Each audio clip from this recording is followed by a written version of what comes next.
guys, welcome back to Strong Successful Male.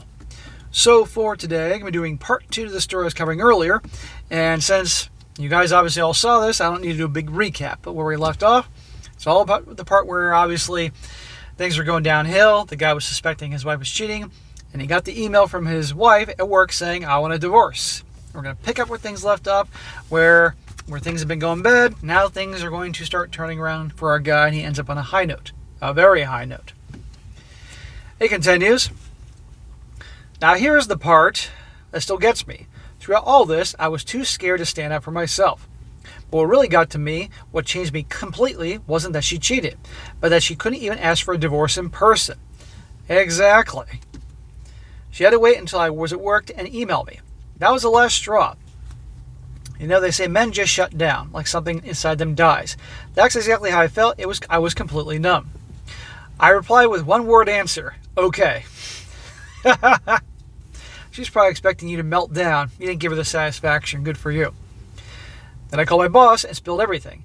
He told me to go home and take some time off. I called my dad and he took me home. During the ride, I started looking for lawyers.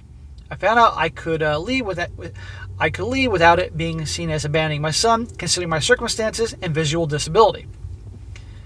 I ignored all of Jessica's attempts to reach me and packed what I needed for a few weeks. I love how she just emails you, I want a divorce. And you're basically like, okay. And that's it. And you didn't give her the satisfaction. Now she's reaching out to you again because you didn't give her the drama she wanted. It's amazing. 4 hours after her email, I left. Later that day, I ended up at my mom's house in another city. Funny enough, Jessica expected me to be at home when she got there from work. She called my mom, worried sick that I hadn't come back.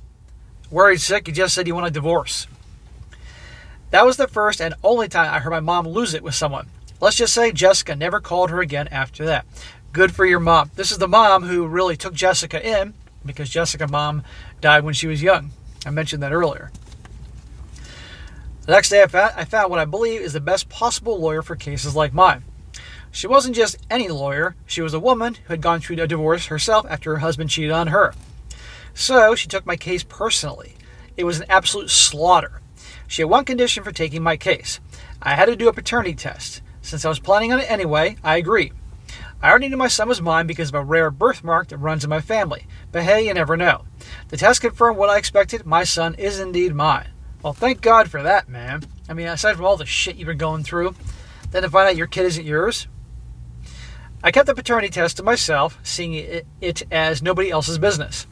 I also decided to have some blood work done just in case. Fortunately, that came back clean too. My bulldog of a lawyer knew all the loopholes and what to do to get the best outcome in the divorce. Yeah, this is why so many times these stories, things work out for the guys when they hire the female attorney. And a lot of times these female attorneys have been cheated on too, and they are bloodthirsty. So I followed her instructions to the letter. One of her suggestions was to call Jessica frequently and ask about my son's well-being. This was to show the court, if needed, that I hadn't abandoned my son and wanted to be actively involved in his life. I recorded every phone call and made backups of every text message as proof if I needed. Good. Be prepared. During these calls, Jessica tried to convince me she wasn't cheating, but I made it clear I was only interested in my son. I arranged to spend some time with him that weekend, and she agreed. When we got there, I brought my sister along. She noticed 2 plates, mugs, and glasses in the drying rack, and the TV was on a sports channel. Jessica never watched sports. George did. I simply smiled and said hello to George before she left, giving me some alone time with my son. Of course George is there. These fuckers aren't even hiding it. Like they think you're stupid. I wasted no time in getting everything sorted out. I wanted it all done and dusted as quickly as possible. So I prepared a list of assets for Jessica to decide what she wanted in the divorce. We had a prenup that protected all my assets, including financial ones, from before we got married. However, anything acquired after marriage had to be split 50-50. Thank the Lord you got the prenup, my man. When I sent her the list, she replied saying that she made a mistake and wanted to try again. Sure. What she's thinking is you'll take her back for the kid, and then she can resume getting down with George and all that. Nope. I simply told her to make her choice of what she wanted of her stuff, or I would make it for her, and then I ended the phone call. After that, she tried to start conversations with me regularly, but I ignored everything unless it was about my son and needed a reply. Good for you. You can see here, guys, where he described about the numbness that happens when you find these things that, like a lot of guys go numb. I think in that instant, all love he had for her died like that. And now it's get through this as quickly as possible, love my boy, and there's nothing for her left. A lot of guys would have caved to the whole, sorry, take me back, that bullshit. Jessica kept pushing for marriage counseling. After discussing with my lawyer, she advised me to go for it. It would look good in court, showing that I made an effort to salvage the marriage. So reluctantly, I agreed. Listen to your lawyer. I'm sure that made your skin crawl having to do that, but for the long-term goal of you walking away from this in the best possible situation for you, go through it. Here's the twist. Jessica's stepmother worked at a church where the counselor was based. I decided to have a little fun with the situation. When we went, Jessica seemed confident while I remained expressionless. Keeping your poker face, huh? But by the end, the tables had turned. She left in tears, and I left laughing. The gaslighting was astonishing. It started with her refusing to take any responsibility, blaming me for everything. You know how many guys around the world that have been through a divorce are just like big fucking surprise? All the blame's on you. The marriage went bad because of you. Not because of me, but because of you. Women in accountability. Then came accusations of bad things and even claims that I was cheating on her with George's wife, Mandy. Anything to justify her actions. I sat through it all listening patiently. When she finished, I simply smiled and said, "Say hi to George." That sent her storming out of the room in tears. Good. I'm very impressed by your ability to keep calm, the poker face, because I'm sure with all her accusations and BS and gaslighting, I'm sure deep down inside you just wanted to explode, and but you didn't. You didn't give her the satisfaction or the drama, and you had a smart-ass comment and set the crybaby out. A week later, I received a text from her stepmom apologizing for what Jessica did to me. Turns out counseling wasn't as private as we thought. Of course not. My cousins, who I grew up getting into trouble with, decided it was time for me to get out of the house and have some fun. We have so many stories of the things we did together, but two are worth mentioning. One night they suggested we go have some beers, just the guys. We agreed to go to a local bar that they knew. I thought, what's the harm? Little did I know, that wasn't just any bar. It was at a hotel, and not just any hotel, it also served as a brothel.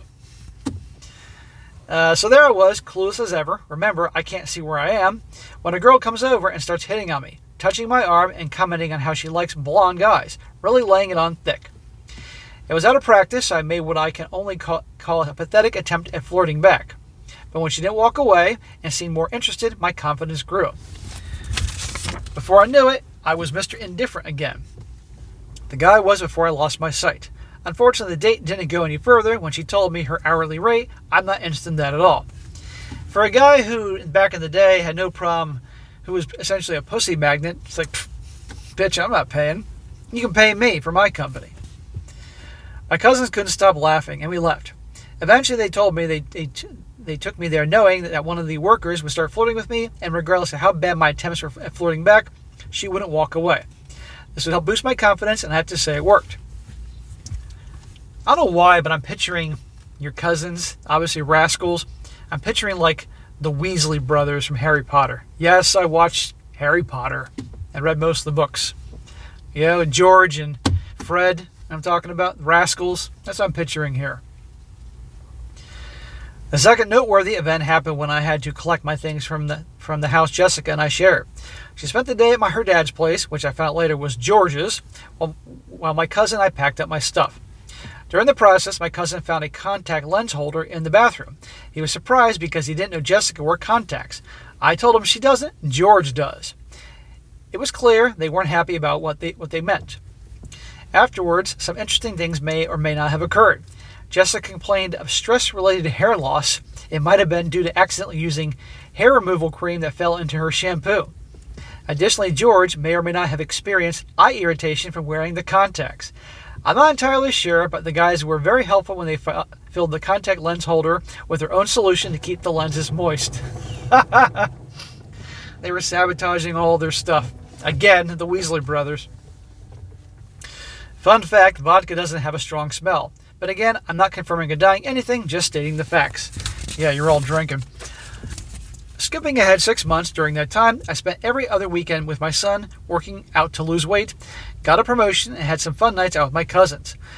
I was wrong. Lots of women were curious about hooking up with a blind guy. Don't worry, I handled my own protection. Why am I not surprised? But I'm sure it also helped that you're 6'2", blonde, good-looking guy, all that. Finally, my lawyer told me Jessica would be served in 2 weeks. During this time, Jessica would sometimes deny her affair when we talked about my son. I always replied, say hi to George. Eventually, she admitted to the affair, saying it was a mistake, and that she wanted me back. I just said, tell that to George. Of course, deny, cry, deny, cry, and then say, okay, yeah, I was sleeping with George. In court, Jessica was there, even though she didn't have to be. My dad found her crying on the stairs. It's like, oh, shut up. When he told me, I just shook my head. Jessica overheard me saying that we were there because of her actions, not mine, so her tears meant nothing. When it was my turn to speak, I told the judge about the affair. He granted the divorce at terms I proposed, which Jessica accepted without really reading them. He wished me a happy future, something he didn't say to anyone else getting divorced that day. Finally, I was free. Praise the Lord. You're a free man. Now go out with your cousins again. I got to see my son every other weekend and had to pay child support, but the amount was reasonable. It's normal.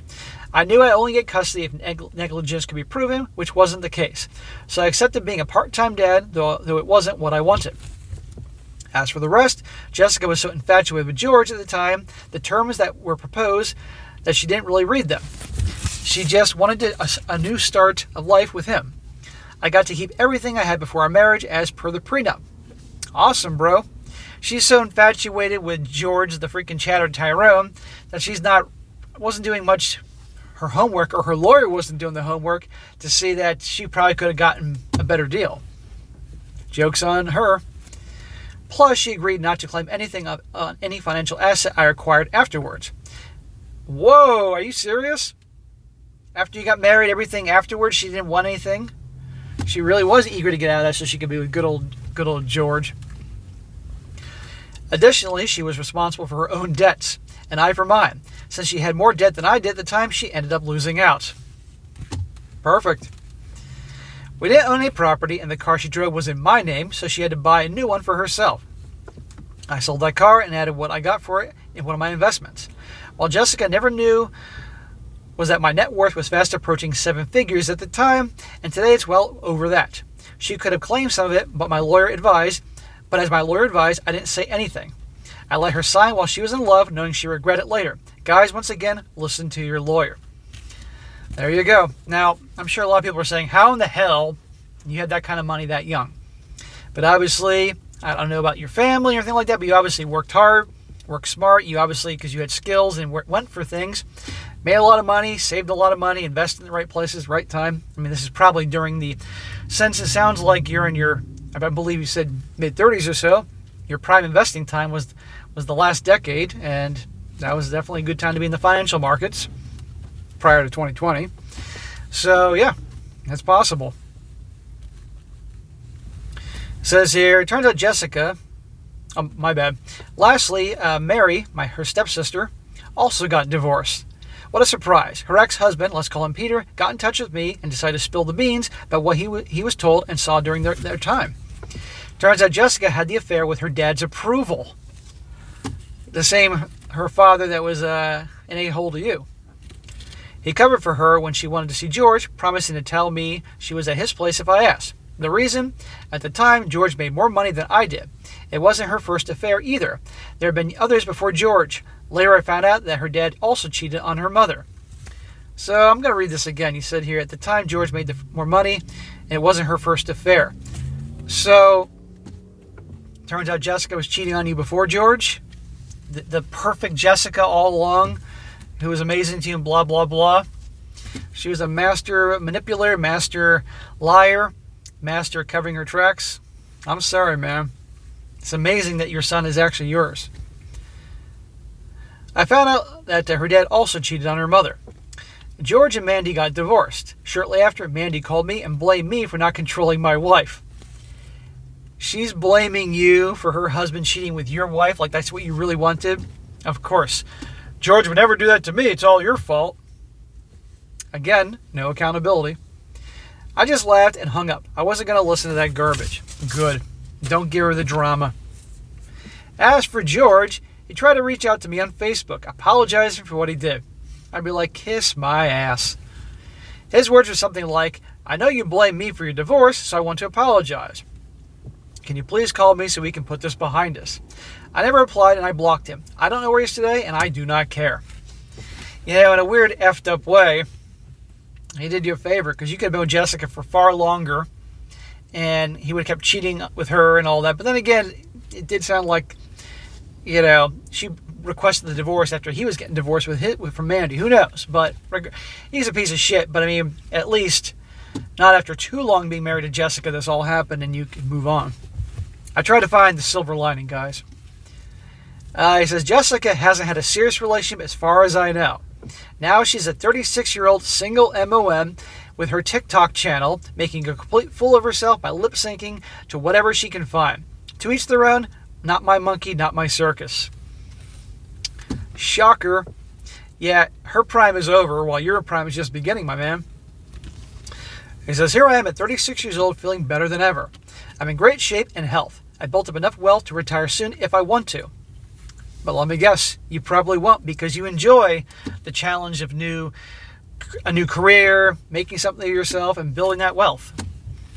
But it's nice to know you have it if you want to. Recently, I completed my 7th qualification, spanning at least 3 continents, including America. I taught myself how to play the guitar, though I might sound horrible, I'm enjoying every moment of it. Woodworking remains a passion, and I continue to mentor others who've lost their sight when needed. I'm incredibly proud of my 9-year-old son, who already grasps the importance of hard work and respect, and even knows what a simp is. You know, I don't know what I'm more proud of, the fact that your 9-year-old son knows what a simp is, and obviously not to behave like that, or he grasps the importance of hard work. And of course, respect. That's great, man. As for relationships, since Jessica, I haven't been in anything serious. Gee, I can't blame you. I've learned to walk away at the first sign of a red flag, and trust me, I had some interesting, sometimes scary situations. I believe there are good, honest women out there, but they're hard to find. I will not make the same mistakes again. I've learned my lesson the hard way. You know what? But you learn relatively young. There are guys that go on 20 more years of this shit, and even then they don't learn. So you know what? We all make mistakes, and you made a lot of mistakes when you're young, but mistakes that I've made and plenty others have made. So you know, and you've gone through hell, man. But you just keep on swinging. And that's good for you guys. Life is going to beat you down, and you have to keep moving forward. It's like that Rocky speech from Rocky Balboa. You all know what I'm talking about there to his son. Great movie. Great 2-3 minutes of a movie. A friend recently asked me why I'm so distant and tough with some people, but so kind to those I let in close. I told them simply, those I trust have proven themselves trustworthy and respect me for who I am, nothing else. I can be kind and loyal, but I don't tolerate disrespect or anyone crossing my boundaries. Good, bro, you have to be that way. It doesn't matter to me who you are, how attractive you might be. If you cross the line, I walk away, no questions asked. Absolutely. Obviously referring to women and the dating scene and all that. There's 8 billion people on the planet and half are women. And no matter how hot they are, if they're a pain in the ass or there's red flags, move on. There'll be another one. There's another bus around the corner, whatever the hell that expression is. So that's my story. There is, of course, more that happened, but these are the main points I want to emphasize. It doesn't matter who you are, whether you're short, balding, or have a disability like I do. You don't have to justify your existence. Simply breathing is justification enough. Yes, he meant back in his people-pleasing type of days. Trying to justify your existence and prove your value to others will backfire. You'll become the guy nobody likes. The people-pleaser, lacking self-respect and integrity. I became that guy, and while I don't justify what Jessica did, I take full responsibility for my part in the marriage falling apart. Well, Jessica is an a-hole, and again, I believe you said that it was confirmed that she was cheating before this George character, you know? So, and obviously things started going downhill, obviously, when it became apparent with the eye issues and eventually became legally blind. You know, Of course, that could shatter your confidence and make you feel plenty horrible things. I'm sure you may have thought about ending it a few times. So I understand you made a lot of mistakes, probably as a result of that. But I'm sure before that you weren't the people pleaser type and all that. But you know what? You've done fantastic, bro. But yes, being a people pleaser and trying to prove your existence is just a recipe for disaster. Nobody's going to respect you, want to be around you, and people will be lining up to take advantage of you. That's just how things are. The best thing you can do for yourself is to take a good look at yourself and take responsibility. That's the only way to learn and grow. Yes, you have to admit where you've gone wrong, guys, and take accountability for your actions, and then use that and learn from it and move on. Most women, not all, they don't take accountability. I notice they keep doing the same shit over and over again. Thank you for all the work you do, SSM. I wish I'd found this earlier, but it's better late than ever. Hopefully my story can help someone else who's out there avoid the same mistakes I did. I truly appreciate what you do and the tough love you provide. I think I'll have a sore face from all the smacks. Sincerely yours from somewhere in Africa. Bro, that was a great story. I'm really glad you wrote in.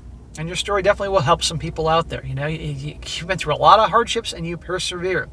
And I just loved, even before it became apparent with the eye problems, you were a very driven, ambitious guy. You had no fear going after what you wanted, you know, and that's great.